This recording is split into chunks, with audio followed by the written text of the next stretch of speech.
Hello everyone, আমি অনন্যা এনা আমার চ্যানেলে সবাইকে স্বাগতম। আজকে আমি আপনাদের সামনে নিয়ে এসেছি আমার মায়ের আরেকটা রেসিপি, বরি দিয়ে পাবদা মাছের ঝোল।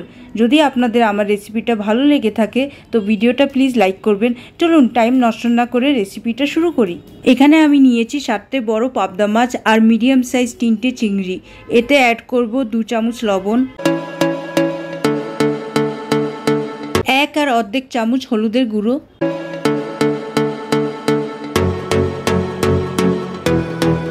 হাফ চামচ লঙ্কার গুঁড়ো। মশলাগুলো ভালো করে মাছে মেখে কিছুক্ষণ সাইডে রেখে দেব। এখানে মা কয়েকটা চিংড়ি মাছও নিয়েছে, যেহেতু দাদা পাবদা মাছ খায় না।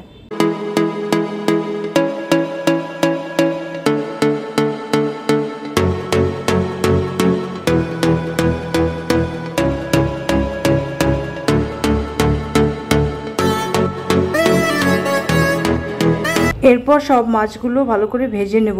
তার জন্য এখানে নিয়েছি nonstick frying pan. Nonstick frying প্যানে তেল অনেক কম লাগে মাছ ফ্রাই করতে। ফ্রাইং প্যানে দিয়ে দিব 2 চামচ সর্ষের তেল। তেলটা ভালো করে গরম করে নেব। যতক্ষণ না বাবলসগুলো চলে যাচ্ছে তেলটা গরম করব। অনেকে বাবলসগুলো চলে যাওয়ার আগে তেলে মাছ দিয়ে দেয়, সেটা অ্যাকচুয়ালি করা উচিত না, আমার মা বলে।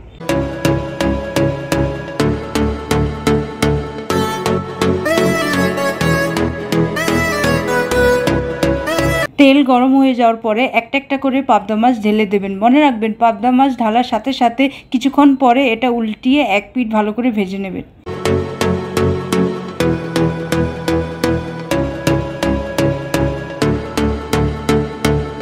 এক পিঠ ভালো করে ভাজা হয়ে গেলে মাছগুলো উল্টিয়ে আরেক পিঠ ভালো করে ভেজে নেব। এখানে কড়া করে ভাজা হচ্ছে কারণ আমাদের বাড়িতে সেভাবে খায়। অনেকে কিন্তু মাছ না ভেজেও ঝোল করে, অনেকে হালকা ভেজে মাছের ঝোল করে। আপনারা যেভাবে খান সেভাবে ভেজে নেবেন। একইভাবে মাছগুলো উল্টিয়ে ভেজে নেব যতক্ষণ না কড়া ভাজি হচ্ছে।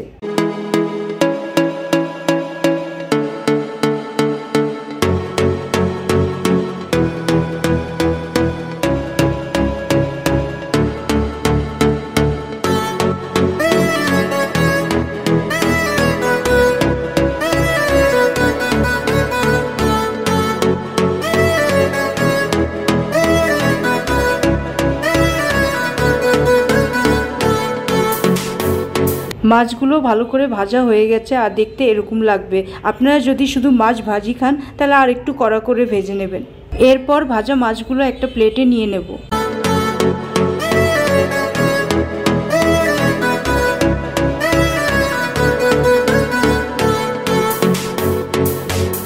বাকি মাছগুলো ফ্রাইং প্যানে দিয়ে ভালো করে ভেজে নেব একইভাবে।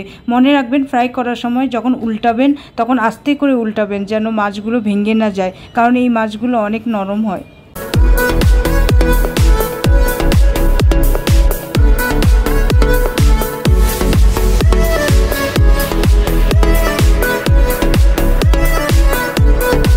এখানে দেখতেই পাচ্ছেন মাছ ভাজা হয়ে গেছে। একটা জিনিস মনে রাখবেন, আপনারা যদি হালকা ভাজা খান তাহলে আগেই মাছগুলো নামিয়ে নেবেন ফ্রাইং প্যান থেকে।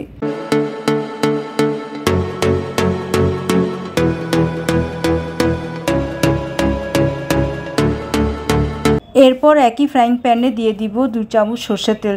তারপর তেলটা ভালো করে গরম করে নেব।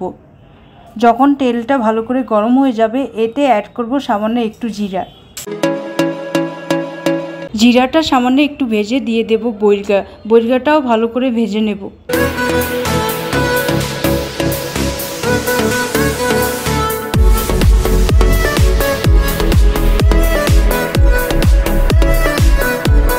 এরপর দিয়ে দিব হাফ কাপ জল। আগের থেকেই যেই হলুদ লবণের মিশ্রণটা ছিল একটু বাকি, সেটার মধ্যে জল মিশিয়ে দিয়ে দিব। তারপর দিয়ে দিব ভাজা করা চিংড়ি মাছ। তারপর অ্যাড করব 1 চামচ জিরার গুঁড়া, 1 চামচ কাশ্মীরি লঙ্কার গুঁড়া,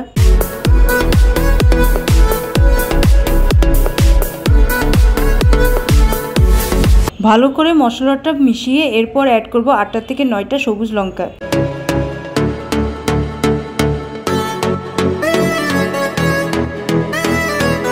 তারপর ফ্রাইং প্যানে ঢাকনা লাগিয়ে ঝোলটা কষিয়ে নেব যতক্ষণ না ঝোল শুকিয়ে যাচ্ছে আর তেল বেরোচ্ছে।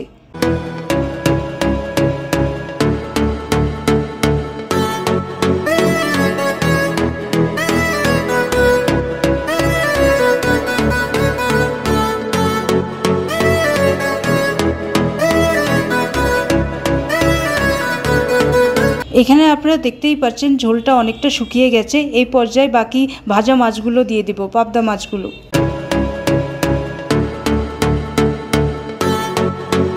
এরপর দিয়ে দিব 1 আর অর্ধেক কাপ জল।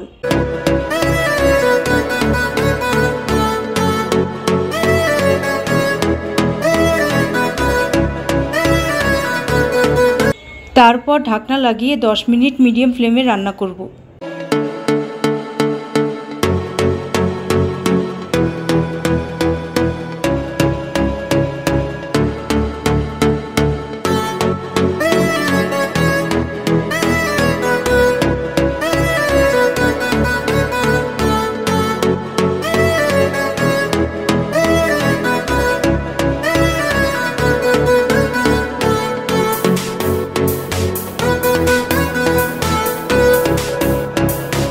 মাছটা রান্না হয়ে গেছে, লাস্টে শুধু একটু ধনিয়া পাতা দিয়ে দেবো। ধনিয়া পাতা ভালো করে মিশিয়ে এরপর চুলাটা নিভিয়ে একটা প্লেটে নিয়ে নেব মাছের ঝোল। আপনারা দেখতেই পাচ্ছেন আমার মায়ের হাতের রান্না পাবদা মাছের ঝোল তৈরি হয়ে গেছে। এই মাছের ঝোলটা খেতে অনেক সুস্বাদু, গরম গরম ভাতের সাথে খাবেন এই মাছের ঝোলটা। এই মাছের ঝোলটা রান্না করতে বেশি টাইমও লাগেনি, অনেক কম সময় হয়ে গেছে, আরও বেশি তেলও লাগেনি, বেশি মশলাও লাগেনি। আমার চ্যানেলে অনেকগুলো মাছের রেসিপি আছে, লিঙ্ক ডিসক্রিপশন বিলোতে দেওয়া থাকবে। লিঙ্কে গিয়ে আপনারা ভিডিওগুলো দেখে নিতে পারেন। সেখানে অনেকগুলো বাংলাদেশি বিখ্যাত ইলিশ মাছের রেসিপিও আছে, সেগুলো শিওর দেখবেন।